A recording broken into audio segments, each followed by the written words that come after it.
Well, as you can see, the bush is starting to go yellow because of the phrase green and gold. It just doesn't mean gold is in the ground, it means for the wattles, the acacias. They will go, as I said before, from now until about the 3rd week of October, which is basically the end of the season. We'll have like 3 or 4 days and the ground will dry out and all the tubers, bulbous and cormous plants, they'll go into dormancy, and that's basically the end of the wet and the beginning of the dry in southern Australia. And of course there's it flips the other way. It's slightly different. There's a line that you draw from Perth to Brisbane basically, because you've got the crosswind that goes across from the clockwise rotation of winds around Antarctica, and you have a crosswind across Australia because of that. It adds on an extra 2 hours in flying time from Brisbane to Perth, which means 2 hours of extra fuel you got to load on board, so the plane is heavier, and of course fuel is expensive, and so the price of the ticket going one way to the other way is quite pricey. It's pricier, if that's a word. Oh, we've got 4 dogs, but anyway, I suppose I better. Oh, 2 members of the 51% of the population. How did you vote? I hope you voted for yourselves. You didn't? Oh, well. You're not on the phone? Yeah. Well, because the Mozart said women are fickle.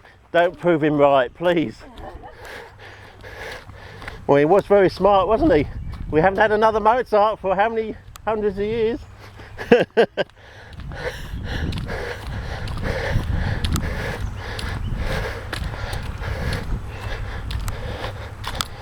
Yes, women are fickle. Or did he actually say fickled? Yes, got to be very cagey with that, with the way Mozart said things, because there's the one phrase, what is it? What did he say? One piece has a funny piece. Lick my arse cleanly. See, most other people would just say lick my arse, but no, he said lick my arse cleanly. And it adds a whole new dimension, a whole new depth to the phrase, He didn't want you just to do it. He wanted you to do it properly, And it's a bit of another level to the actual joke there, I suppose. Because he was living in the age of master and slave, and of course he did write the opera about that subject. Yes,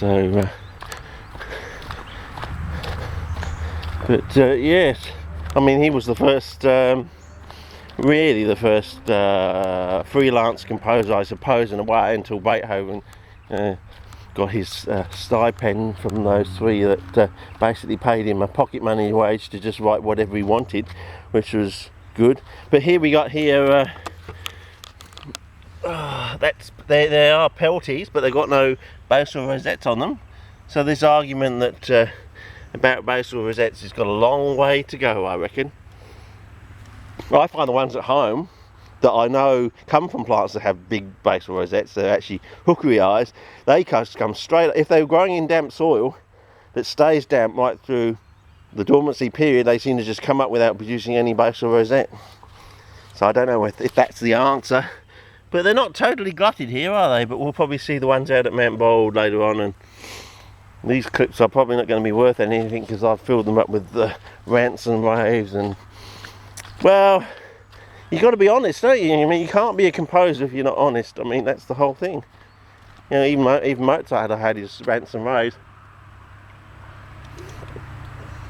but he was nonetheless correct, wasn't he?